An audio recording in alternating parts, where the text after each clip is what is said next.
नमस्कार दोस्तों। तो मिल चुका है प्रिय विद्यार्थियों 25 अप्रैल का राजनीति का वार्षिक पेपर, हुबहू पेपर जो आपको 25 अप्रैल को देखने को मिलेगा। तो यहाँ पर आपको रोल नंबर फिल कर देने हैं और आपके यहाँ पर 61 क्वेश्चन पूछे जाएंगे। तो वीडियो को स्किप ना करें और फुल वीडियो देखें। यहाँ पर प्रथम अभी यहाँ पर वस्तुनिष्ठ क्वेश्चन पूछे जाएंगे। तो भारतीय संविधान सभा की प्रारूप समिति के अध्यक्ष थे, तो यहाँ पर डॉक्टर भीमराव अंबेडकर। और सेकंड है, वे कौन से अधिकार हैं जिसका हनन होने पर व्यक्ति न्यायपालिका की शरण ले सकता है, तो यहाँ पर मौलिक अधिकार हैं, वो इसका राइट आंसर हो जाएगा। और फिर आपके यहाँ पर भारतीय संविधान का कौन सा अनुच्छेद संवैधानिक उपचारों का अधिकार से संबंधित है, तो यह अनुच्छेद 32 है, वो संवैधानिक उपचारों के अधिकार से संबंधित है। फोर्थ एमसीक्यू है, राष्ट्रपति द्वारा नियुक्त मुख्य चुनाव आयुक्त का कार्यकाल कितने वर्ष का होता है, यहाँ पर 6 वर्ष का होता है, ऑप्शन द राइट हो जाएगा। ओके, सामूहिक रूप से मंत्रिपरिषद किसके प्रति उत्तरदायी होती है, ऑप्शन यहाँ पर ये है राष्ट्रपति, ऑप्शन बी लोकसभा, ऑप्शन से प्रधानमंत्री और ऑप्शन द है राज्यसभा। तो यहाँ पर लोकसभा के प्रति उत्तरदायी होती है। नेक्स्ट एमसीक्यू है, संसद द्वारा कार्यपालिका को उत्तरदायी बनाने का सबसे सशक्त माध्यम है, यहाँ पर ऑप्शन बी राइट हो जाएगा अविश्वास प्रस्ताव। और नेक्स्ट है, सरकार का वह अंग जो कानूनों की व्याख्या करता है वो न्यायपालिका हो जाएगी, इसका राइट आंसर। नेक्स्ट है, निम्न में से राष्ट्रीय महत्व का विषय जो संघ सूची में शामिल है, संघ सूची, राज्य सूची और समृद्धि सूची, इन 3 विषय हैं। यहाँ पर संघ सूची के अंदर प्रतिरक्षा हो जाएगा, ऑप्शन है राइट।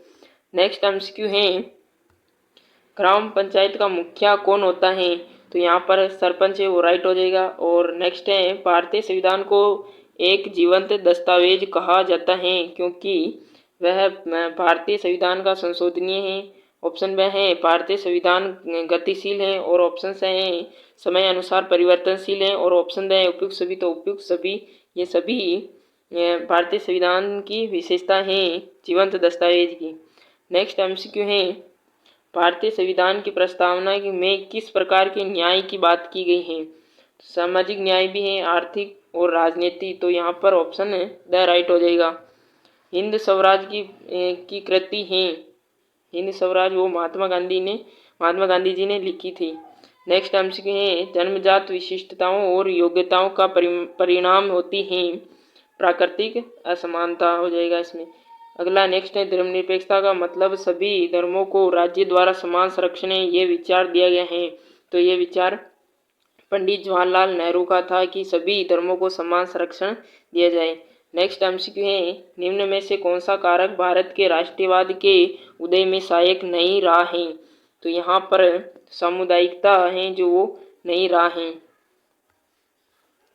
फिर यहाँ पर आपके रेगिस्तान आ जाएंगे, नागरिकता एक राजनीतिक समुदाय को रेगिस्तान सदस्यता है, तो यहाँ पर पूर्ण और समान। नेक्स्ट है, नारीवाद के समान अधिकारों का पक्ष लेने वाला सिद्धांत है, तो यहाँ पर स्त्री और पुरुष। द रिपब्लिक पुस्तक के लेखक हैं तो प्लेटो। और यहाँ पर मत देने का अधिकार हमारा अधिकार है, तो संवैधानिक अधिकार हो जाएगा यहाँ पर। और जो को रेगिस्तान जन समुदाय के लिए अफीम की संज्ञा दी गई है, यहाँ पर हो जाएगा धर्म।